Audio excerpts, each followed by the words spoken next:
오늘은 어떻게 하면 이기는 자가 되는지 7번째 시간으로 선택을 주제로 말씀을 전하겠는데요. 주변 환경이나 사람에 따라 시시각각으로 변하는 우리의 믿음을 바라보면서 사라와 하갈 중에 누가 더 현명한 선택을 했는지, 또 아브라함은 어떤 선택을 했는지 말씀을 전하고자 합니다. 얼마 전 세기 이혼으로 이슈가 됐던 SK 최태원 회장과 노세영 관장과의 이혼이었죠. 1심에서는 노 관장에게 위자료 1억 원과 재산 분할로 665억 원을 지급하라는 판결이 나왔지만 2심에서는 2심 판결을 뒤집고 위자료 20억 원과 재산 분할로 1조 3,808억 원을 현금으로 지급하라는 판결이 나왔습니다. 2심에서 이런 결과가 나온 이유는 첫 번째, 이혼도 하지 않은 상태에서 신용카드를 정지시키고 생활비 지원도 중단하는 게 크게 작용했다고 봅니다. 또한 이혼의 책임이 최 회장한테 있음에도 불구하고 반성하는 모습은 전혀 보이지 않았으며 일부 일처제를 전혀 존중하지 않고 상관녀와 함께 매스컴에 당당하게 노출했던 점, 그리고 SK 성장에 노태우 대통령과 노세영 관장이 기여한 것이 반영됐기 때문이라고 얘기하고 있습니다. 이렇게 진흙탕 싸움을 하고 있는 이혼을 한 이들 부부는 크리스찬이라는 것이 더욱더 마음을 안타깝게 하고 있습니다.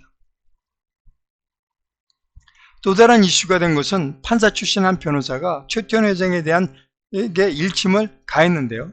그는 첫 번째, 그는 일부 일처제를 전혀 존중하지 않았으며, 두 번째, 애초에 하지 말아야 할 소송을 진행을 했으며, 세 번째, 회사에서는 자신이 왕이지만 그것을 견제할 만한 사람이 없었던 것이 패소의 원인이었다고 얘기를 하면서, 그는 최 회장이 불륜을 마치 잘못된 사랑을 선택해 자신의 왕국 트로이를 멸망케 한 파리스 왕자에 비유하기도 했습니다. 그렇다면 트로이 왕국의 파리스 왕자 사건은 무엇인지 한번 알아보겠습니다. 푸티아 왕의 펠레우스 왕은 바다의 여신 테티스와 결혼을 하게 됐습니다. 결혼식 하는 날 올림포스에 있는 모든 신들을 초대해서 성대하게 결혼식을 진행했어요. 근데 단 한 사람, 에리스만은 초대를 하지 않았습니다. 그 여자는 분쟁과 불화의 여신으로서 그 기쁜 날 에리스한테 잔소리를 듣고 싶지 않은 생각 때문에 부르질 않았습니다. 왕따 당한 것에 화가 난 에리스는 황금사과를 던지며 가장 아름다운 여신께라고 말한 뒤 자리를 박차고 나가버렸습니다. 황금사과가 적힌 가장 아름다운 여신께라는 글귀를 본 여신들은 각자 자신이 가장 아름다운 여인이라고 주장하면서 다투기 시작했습니다. 그때 헤라와 아테나와 아프로디테가 다가오자 그들은 그들의 미모에 모두 자리를 뜯기 시작했습니다. 세 사람 중에 누가 가장 아름다운지 우열을 가리지 못하자 그들은 제우스를 찾아갑니다. 제우스를 찾아가서 답을 원하지만 답하기 곤란했던 제우스는 이다산에 가서 파리스에게 물어보라고 하고서 피해버렸습니다. 파리스는 어떤 사람인지 한번 보겠습니다. 파리스는 원래 트로이 왕국의 프리아모스 왕과 헤캅의 왕비 사이에서 태어난 왕자였습니다. 그런데 파리스를 임신했을 때 딸인 카산드라가 파리스가 태어나면 트로이 왕국이 완전히 불바다가 된다고 예언을 했습니다. 그 말을 듣고 헤캅의 왕비는 파리스를 태어나자마자 이사산에 갖다 버립니다. 그때 지나가던 양치가 보고 데려가 키우게 됩니다. 파리스가 어느 때처럼 소를 몰고 있었습니다. 그런데 갑자기 이 세 여인이 찾아와서 가장 아름다운 사람에게 이 황금사를 준다면 너는 누구한테 주겠냐고 물어봅니다. 파리스를 설득하기 위해 조건 하나둘씩 얘기하기 시작했습니다. 헤라는 유럽과 아시아에 다스릴 수 있는 부와 권력을 주겠다고 했고, 아테나는 어떤 전쟁이든지 무조건 이길 수 있는 군대와 지혜를 주겠다고 얘기했습니다. 아프로디테는 인간 중에서 가장 아름다운 여인을 너한테 주겠다고 얘기를 했습니다. 당시 파리스는 목적이었기 때문에 돈과 권력과 군대는 자신과 먼 얘기였습니다. 파리스는 가장 아름다운 여인을 주겠다는 아프로디테의 조건이 마음에 들어 황금사과를 건네줍니다. 그 후 아프로디테는 도움으로 승승장구하면서 청년이 되었습니다. 어느 날 트로이 왕국에서 제전이 열린다는 소문을 듣고 파리스는 참가해서 우승을 해버립니다. 이 과정에서 프리아모스 왕과 파리스가 목동이 아니고 자신이 버린 아들임을 알게 됩니다. 왕자가 된 후 파리스는 스파르타의 멘델레우스 왕의 부인인 헬레네가 예쁘다는 것을 알고 그녀를 납치해 트로이로 데려와 버립니다. 화가 난 멘델레우스는 당시 그리스에서 가장 강력한 왕이었던 자신의 형 마케네 왕 아가멤논에게 가서 하소연을 합니다. 아가멤논은 그리스 연합군을 조직해서 쳐들어가 트로이 왕국을 완전히 멸망시켜 버립니다. 여러분, 이 신화를 들으면서 어떤 생각을 하게 됩니까? 인간은 누구나 자기가 원하는 것이 있습니다. 어떤 사람은 권력, 어떤 사람은 명예 원하고 있습니다. 이렇게 해서 말씀드리면 사람마다 느끼는 욕구는 다 다르고 다양하다는 것입니다. 그 이유는 사람마다 자란 환경이 다르기 때문에 추구하는 것 욕구 또한 다 다를 수밖에 없습니다. 어떤 사람이면 들꽃이 아름답게 보이지만 어떤 사람이면 그저 그냥 들풀로만 보일 뿐입니다. 어떤 사람은 시골이 아름답게 느끼지만 다른 사람에게는 분뇨 냄새와 불결한 곳으로 인식될 뿐입니다. 세 여신 중에서 아프로디테는 파리스의 약점을 알았습니다. 약점을 간파하고 아름다운 연을 주겠다고 한 것입니다. 사탄은 우리에게 우는 사자와 같이 우리 약점을 쥐고 흔들고 있습니다. 어떤 사람에게는 권력과 명예와 부를, 어떤 사람에게는 여자를 통해서 우리를 넘어지게 만들고 있습니다. 기독교도인 최태원 회장도 이런 유혹에 넘어진 것이 아닌가 그런 생각이 듭니다.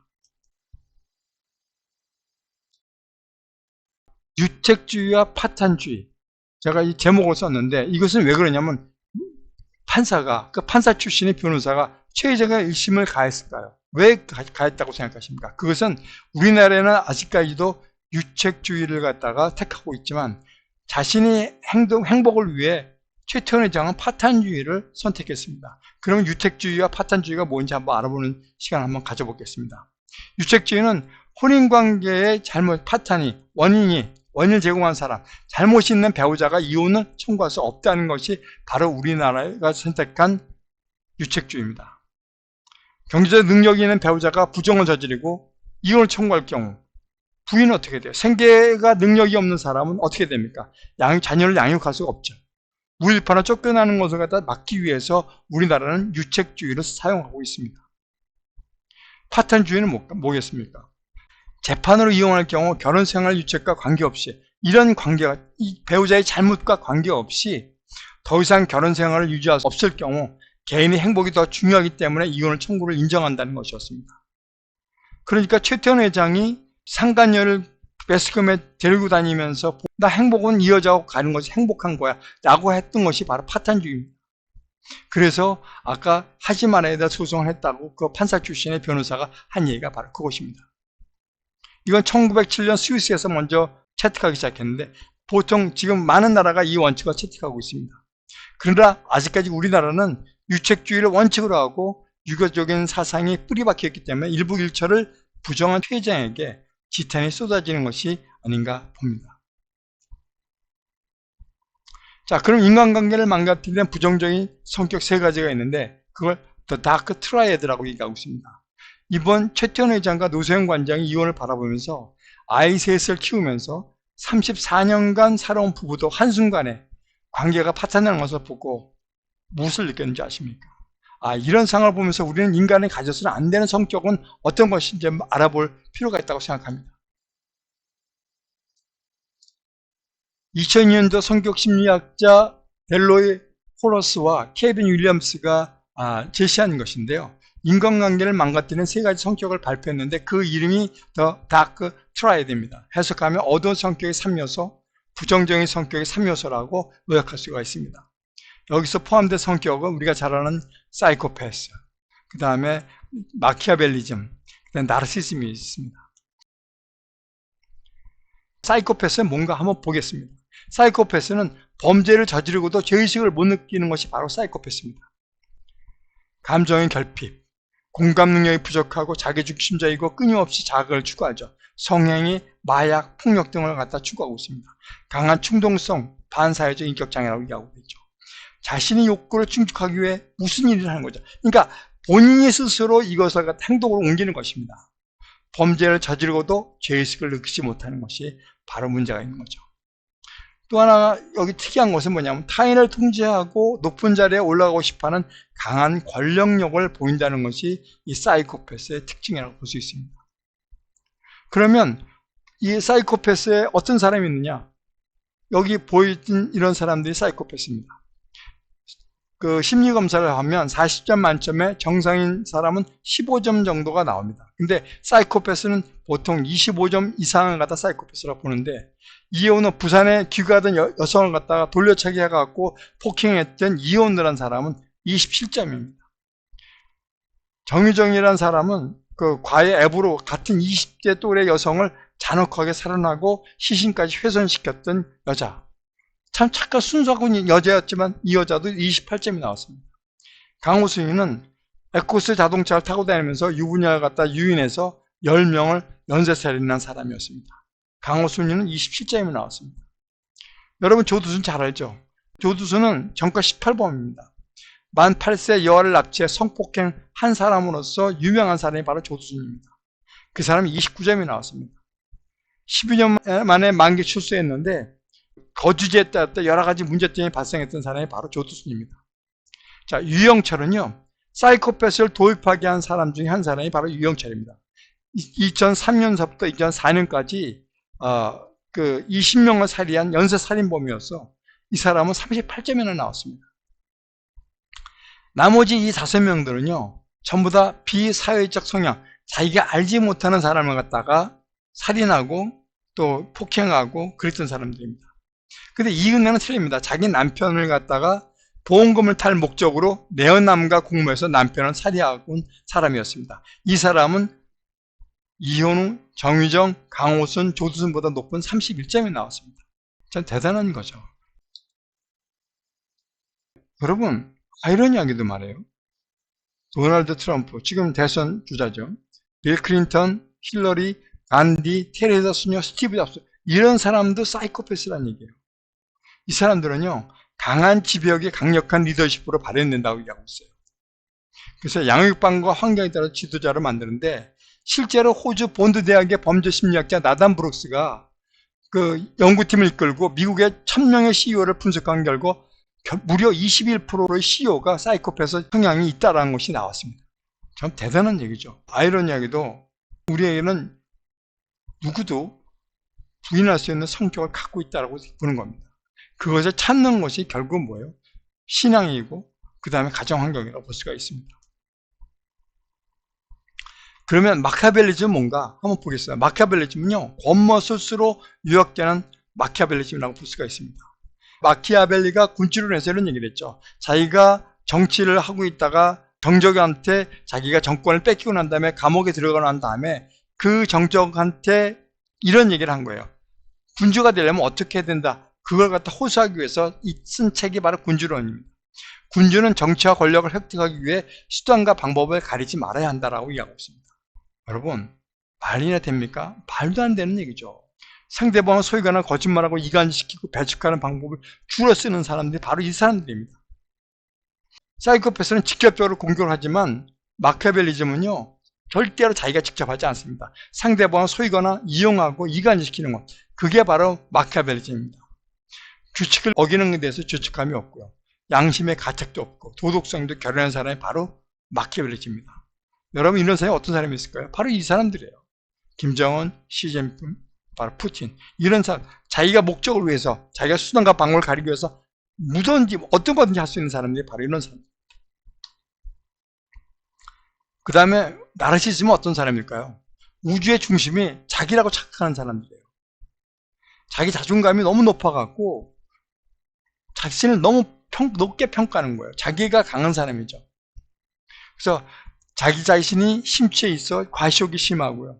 자기의 주의자들, 자기애가 너무 강한 사람들이에요. 칭찬을 받으면 동기부여가 되지만 비판당할 경우 극도로 민감한 사람들이 나르시시즘이에요.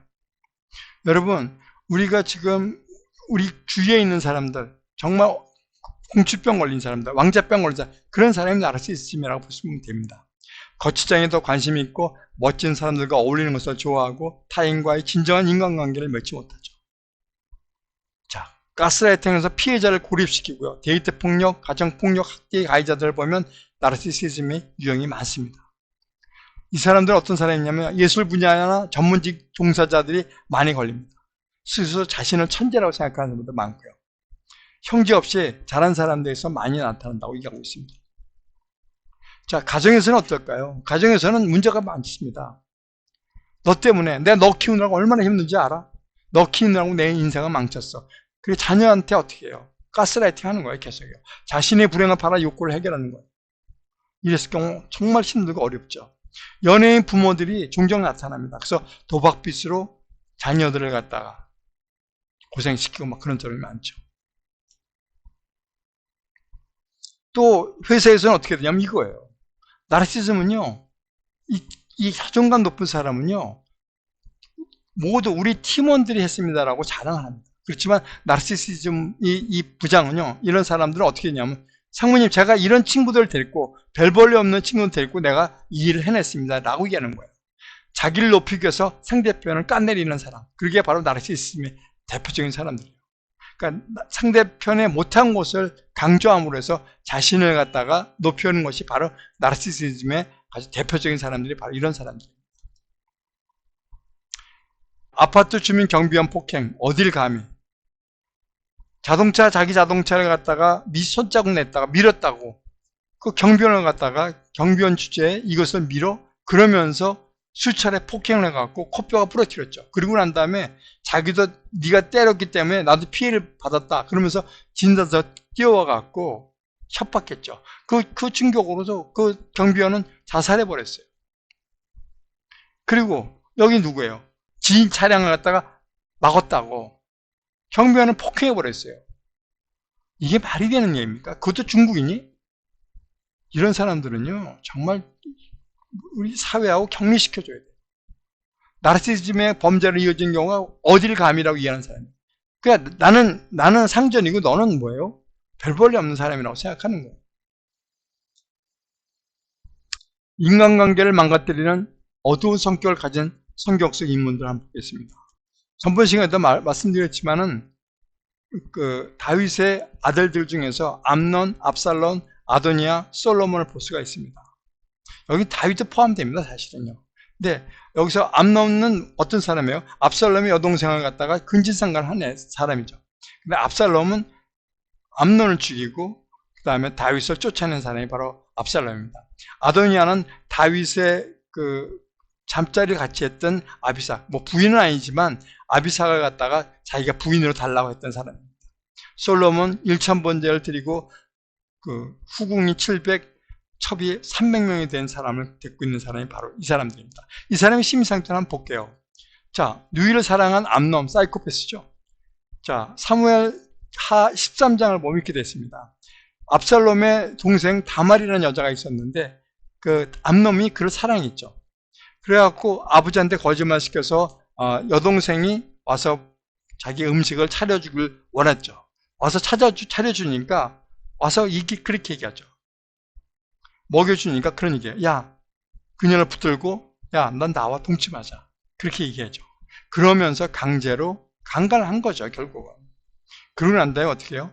관계를 맺고 난 다음에 종들한테 불러서 야, 이 계집을 내쫓아버려. 그리고 못 들어오게 잠가버려. 라고 했던 거예요. 여러분, 이 성격이 어떤 성격이라고 보십니까? 다 이런 거예요. 자신의 욕구를 충족하기 위해서 무슨 일이니 할 수 있는 사람. 거짓말과 속임수에 능하고 아버지를 속였죠. 그리고 여동생을 속였죠. 그리고 극도로 포악하고 잔인의 범죄를 저지르고도 죄의식을 느끼지 못해요. 관계를 맺고 난 다음에 쫓아버리는 자. 이건 말도 안 되는 사람이에요, 사실은. 자, 그럼 마키아벨리즘에 대해서 한번 보겠습니다. 압살롬이 암논이 그의 누이 다말을 욕되게 하였으므로 그를 미워하여 암논에 대하여 잘잘못을 압살롬에 말하지 아니하니라고 되어 있습니다. 자기 감정을 속이는 거예요. 상대방 속이거나 거짓말하고 이간시킨 사람이 마키아벨리즘이라고 그랬죠. 자, 이거예요, 보면. 상대방 속이거나 뭐죠? 꺼리낌 없이 규칙을 어기는 것에 죄책감이 없죠. 감정을 철저히 숨기고 동정과 연민을 얻어낸다 그랬죠. 그러고 난 다음에 왕한테 가서 다윗 왕한테 그랬죠.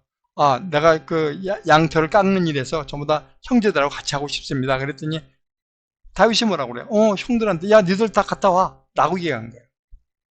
암논도 마찬가지예요. 암논도 그걸 눈치채지 못한 거죠. 왜요? 자기밖에 안 보이니까.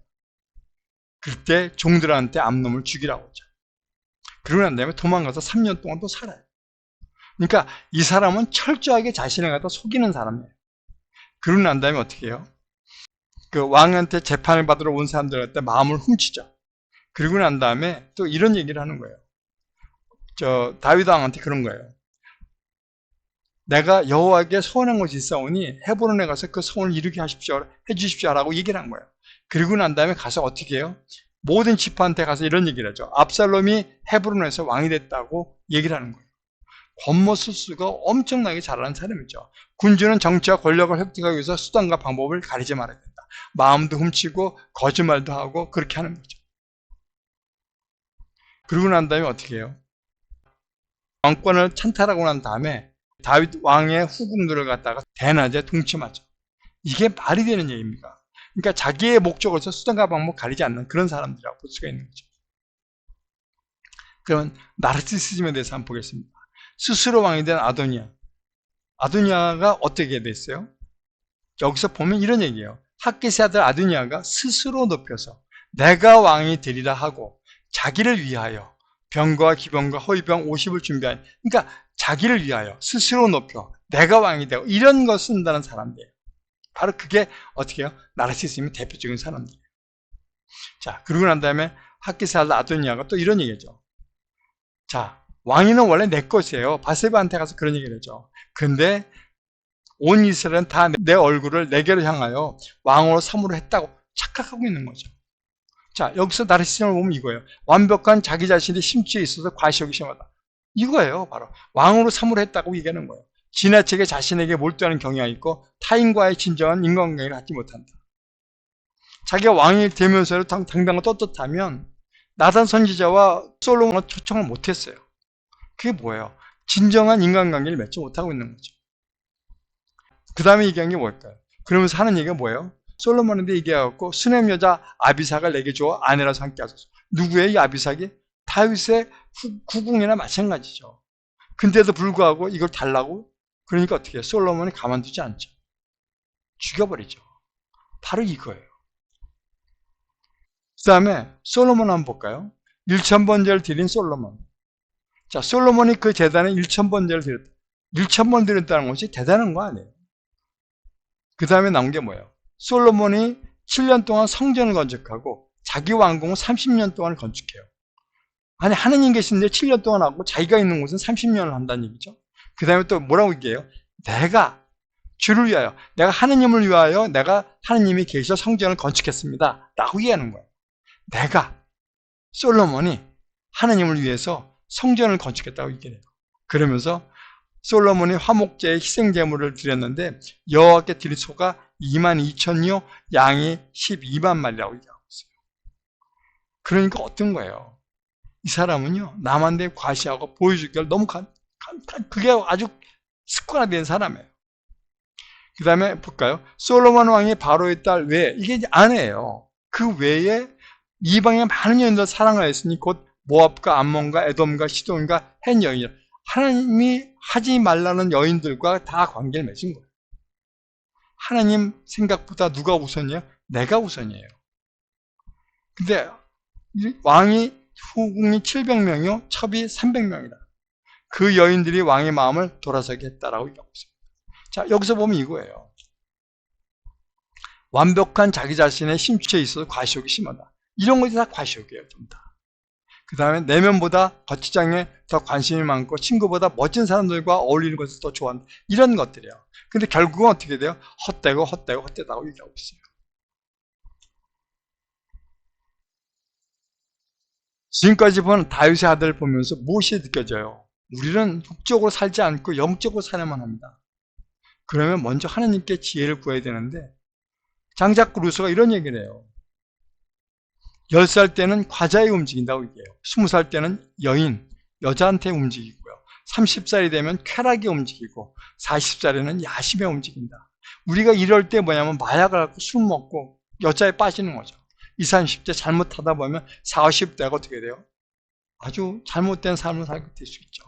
40살에는 야심, 50살에는 탐욕에 움직인다. 50살에 욕심 부리면 어떻게 돼요? 탐욕에 움직여서 결국 패망한다는 얘기죠.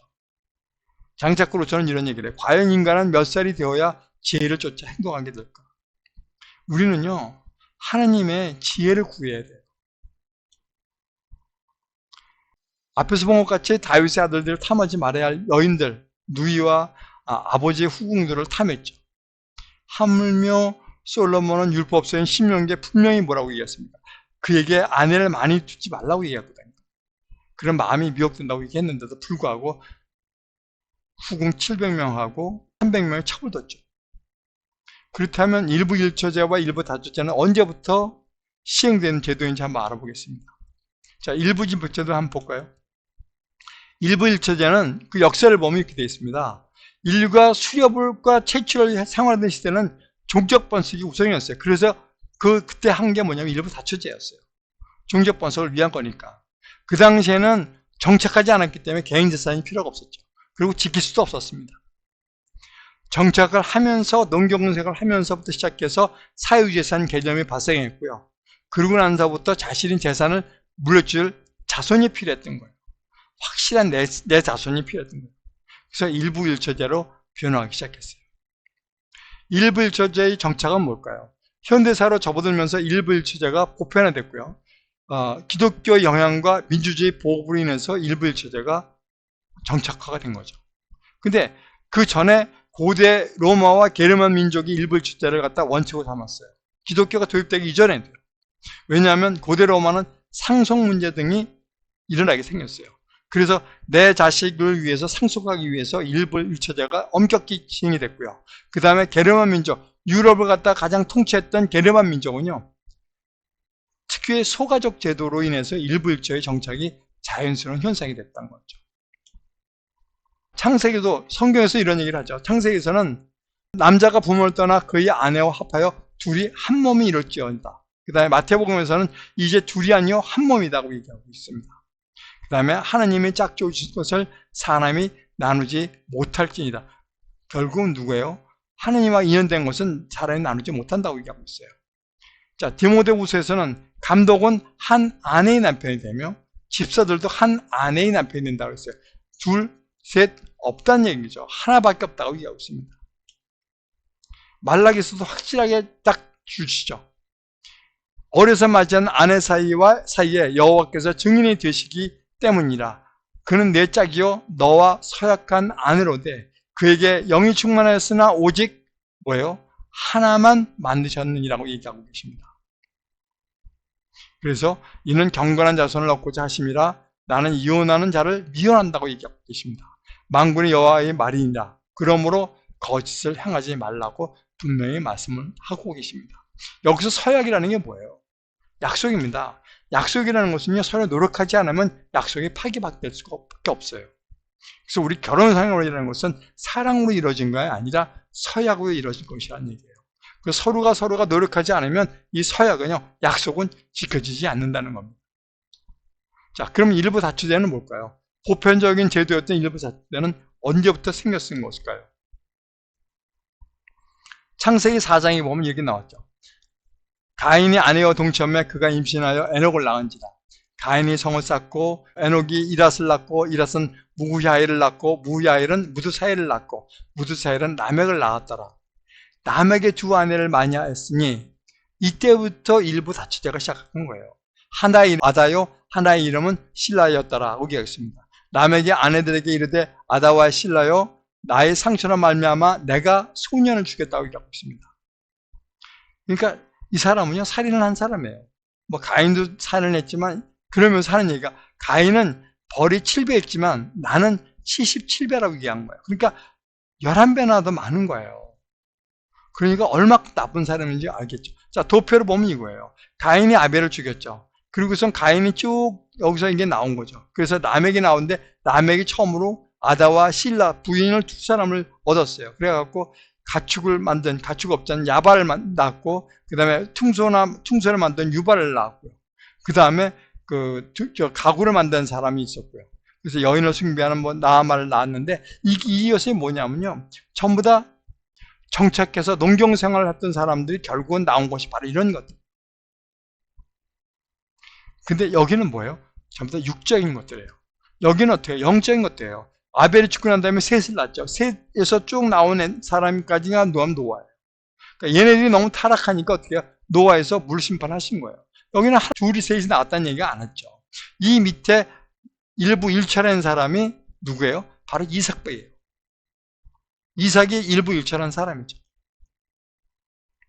자, 사무엘 보면 이렇게 12장 7절 보면 사람들이 이런 얘기예요. 많은 목회자들이나 학자들이 이 구절을 갖고 하나님이 일부 다처제를 갖다 인정한다고 얘기를 하고 있습니다. 근데 하나님은 결코 일부 다처제를 인정하지 않으셨다고 말씀드릴 수가 있습니다. 문제의 8절을 보겠습니다.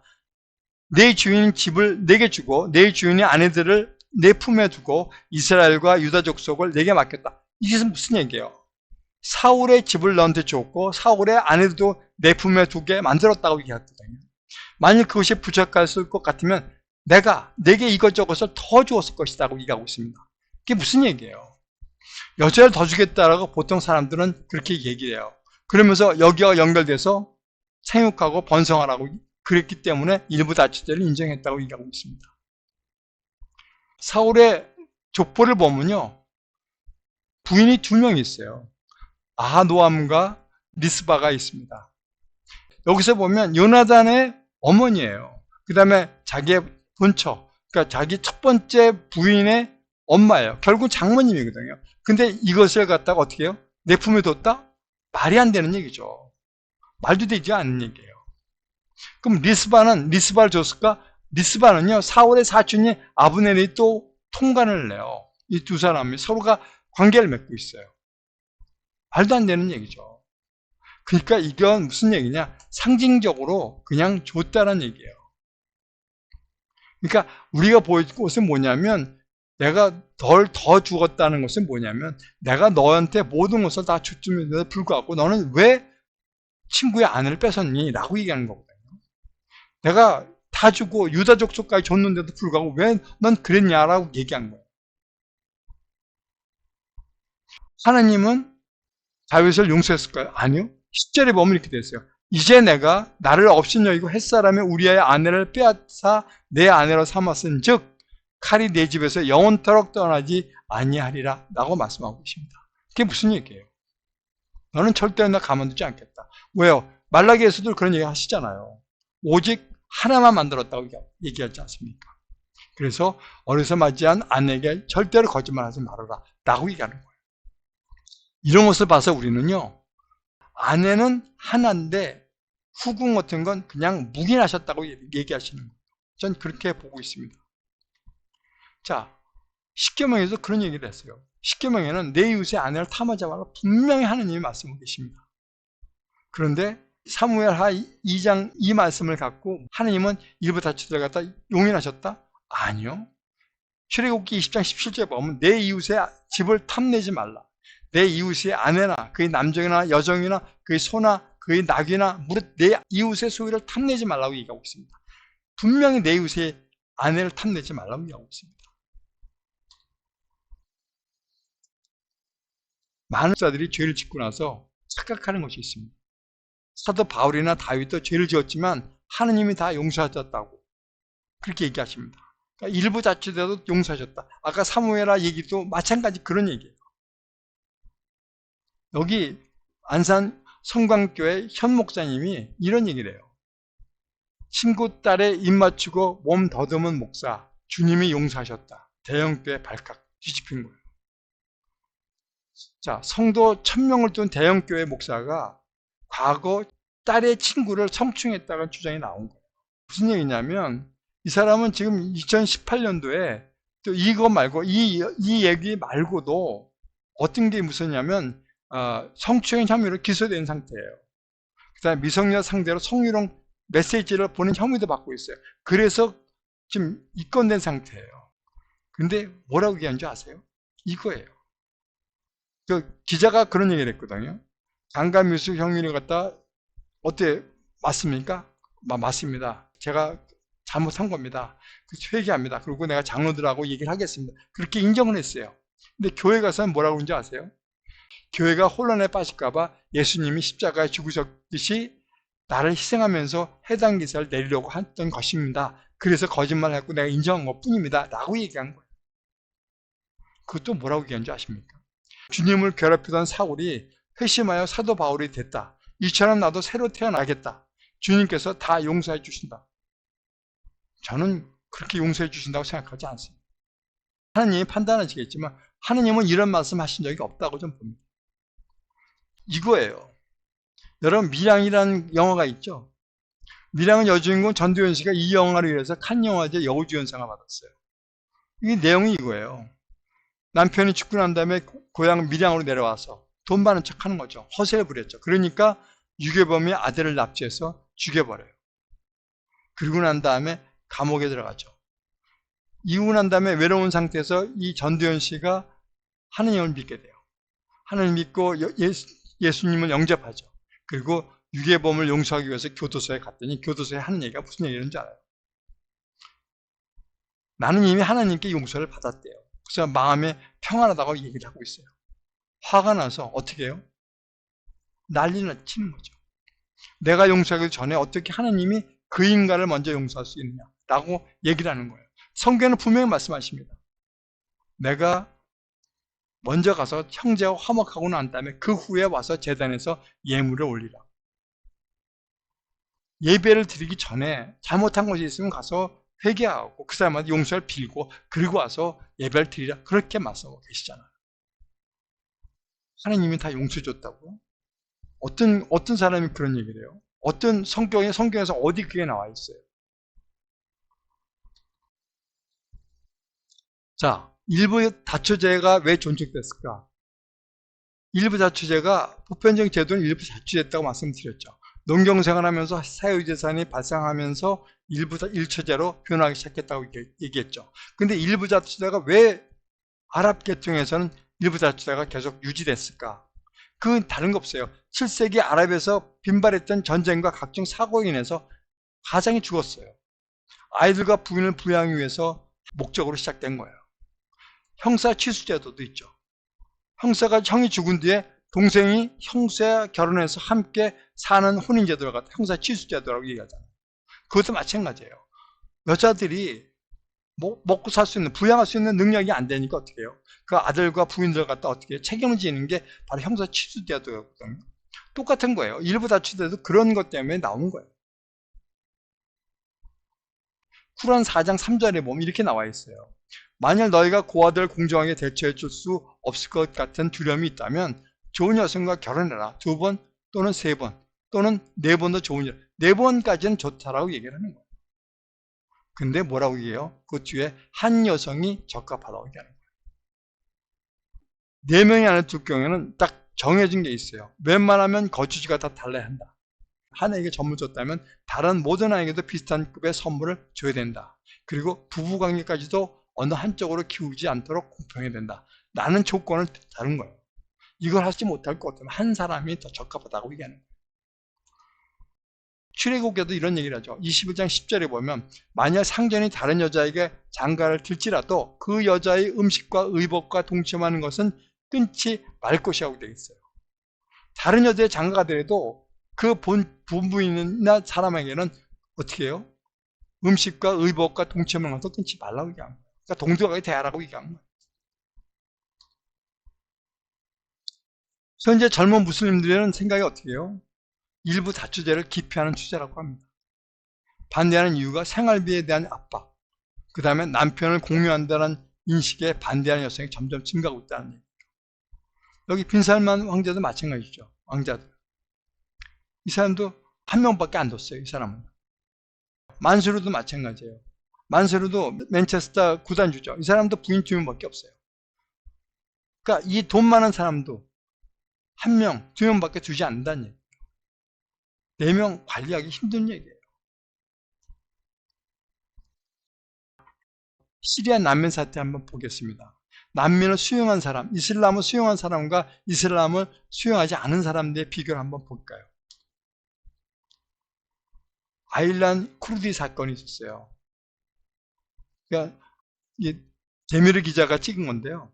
2015년도 그 3살 배기 남자아이가 시리아에서 그리스로 이동하던 중 선박이 전복돼서 사망해갖고 튀르키예 해안가로 떠올린 사건이에요.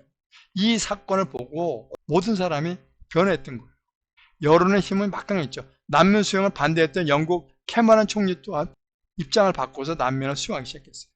근데 문제는 뭐냐? 난민 수용했던 나라와 난민 수용을 거부했던 나라와 차이는 천지 차이입니다. 처음은 난민이었지만 그 다음은 경제적 이민자였다는 얘기예요. 남면 수용국가는요, 찬성하는 측은 주로 좌파 진영이었다고 얘기합니다. 종교적 소수자 혹은 성소수자들의 탄압을 막기 위해서 인도적 측면에서 난민을 수용했는데, 중요한 게 뭐냐면 이 사람들이 난민을 수용한 사람들이 뭐냐면 좌파를 찍어준 거예요. 정치적 성향이 바뀌었다는 얘기예요. 그게 독일, 영국, 이탈리아, 스페인, 덴마크들이 그렇게 됐었어요. 근데 난민 불수용 국가들은 뭐였냐면 난민을 반대하는 사람은 주로 우파 진영이었다고 얘기하고 있어요. 정치적 논리와 현실적인 이유로 거부했다는 거예요. 체코, 오스트리아, 크로아티아, 슬로바키아, 헝가리, 폴란드, 게 난민 불수용 국가라고 이야기할 수가 있어요.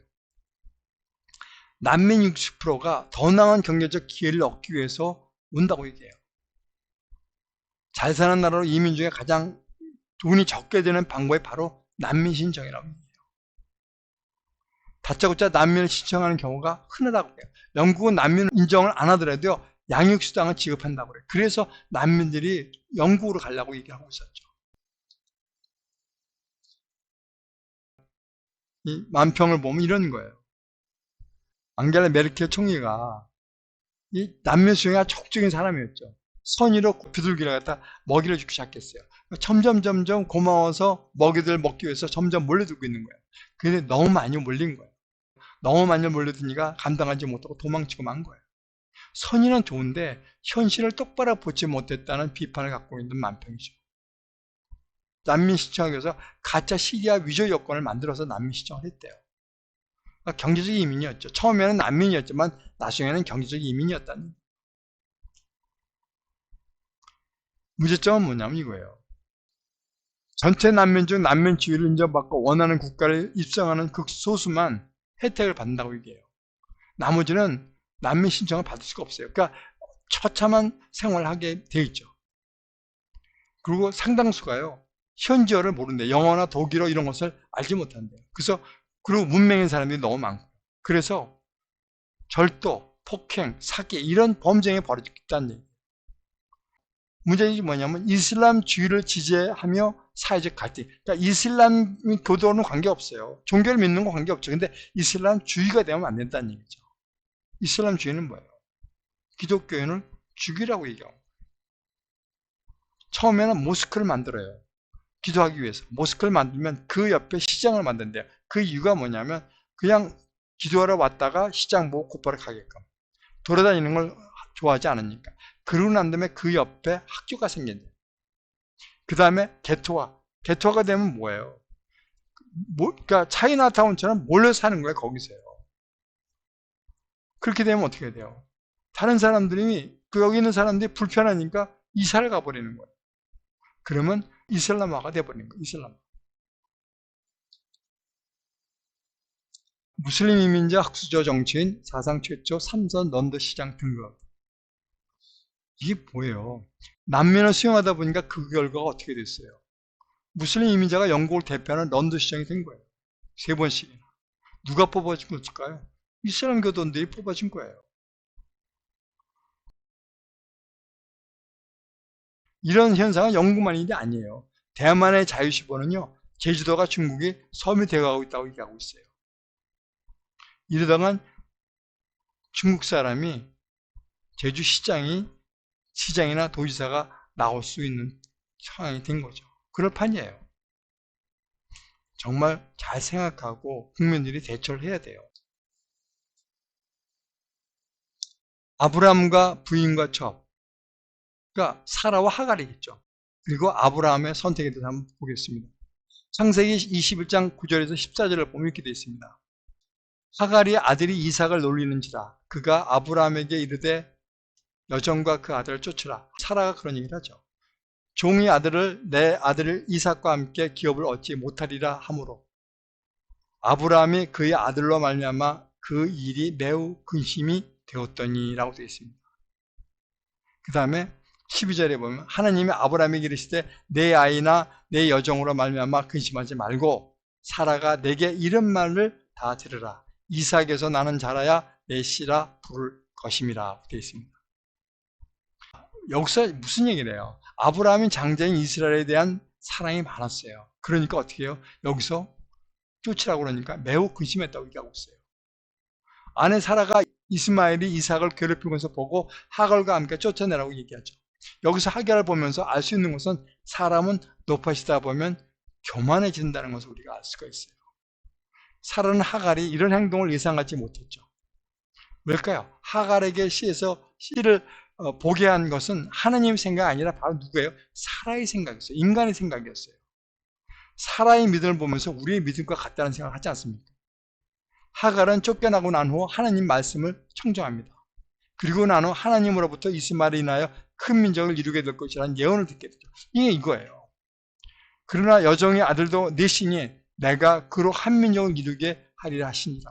아브라함이 아침에 일찍 일어나 떡과 물 한 가죽 부대를 가져다가 하갈이 어깨에 메어주고 그의 아이를 데리고 가게 하니 하갈이 나가서 브엘세바 광야에서 방황하더니 그래갖고 물이 없어져갖고 어떻게 돼요? 힘들어하고 있죠. 하나님이 뭐라고 얘기해요? 물을 보게끔 해주시고 한 민족을 이루게끔 해서 아랍 민족을 이루게 하시죠. 아브라함은 어떤 선택을 했을까요? 11절에 보면 매우 근심했다고 얘기하고 있죠. 고민을 많이 한 거예요. 그때 아브라함의 행동이 있습니다. 바로 하나님께 여쭤봤어요. 하나님께 이르시되, 그죠?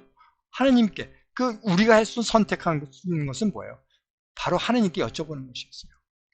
자신하고 싶다 해도 누가 뭐라고 하지 못할 위치였지만 아브라함은 누구예요? 하나님께 여쭤보고 두 사람을 쫓아냅니다. 이게 바로 우리의 믿음과 조상 아브라함의 다른 이유예요. 믿음의 조상 아브라함은 하나님께 물어봤어요. 우리는 어떻게 해요? 우리 마음대로 하는 거예요. 아랍 민족이요, 유대인을 적대시하고 적개심을 한 이유가 근원이 뭘까요? 바로 빼앗긴 장자권이에요. 에서가 빼앗긴 장자권처럼 누구예요?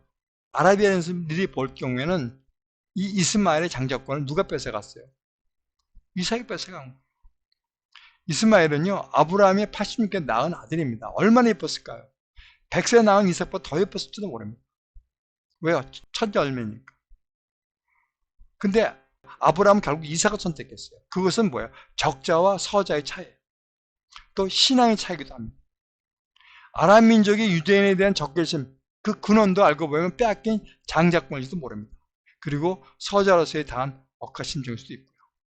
그렇기 때문에 쿠란의 말씀이 공포와 적개심이 근원이 되었지 않았나 생각해 봅니다. 자, 갈라디아서는 분명히 얘기하고 있습니다. 4장에서 보면 이렇게 되어 있습니다. 아브라함의 두 아들이 있으니 여종에서, 하나는 자유 있는 여자에서 낳았다고 얘기합니다. 하나는 종에서, 하나는 자유 있는 여자에서 낳았다고 얘기해요.